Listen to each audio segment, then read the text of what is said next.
स्पर्धक विद्यार्थी मित्रांनो, वर्तुळ केंद्रातून जिवेवर टाकलेला लंब जिवे दुभागतो यावर प्रश्न अनेक स्पर्धा परीक्षा असतात. अशापैकीच एक प्रश्न, एका वर्तुळाची त्रिज्या 17 सेमी आहे. वर्तुळ केंद्रापासून 8 सेमी अंतरावर असणाऱ्या जिवेची लांबी किती आहे?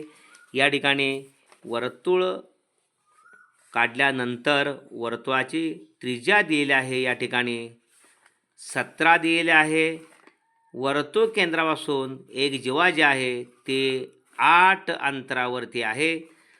ए बी ही जिवा असेल.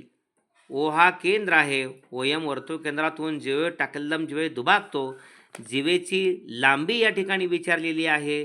त्यामुळं पायथागोरसचं प्रमेय वापरायचं. 17चा वर्ग 289. वर्तुळाच्या केंद्रातून जिवेवर टाकलेला हा लंब असल्यामुळं काटकोन त्रिकोण ओ एम ए तयार झालेला आहे. त्याच्यामध्ये 17 करणे त्रिज्या म्हणजे 17चा वर्ग 289, 8चा वर्ग 64.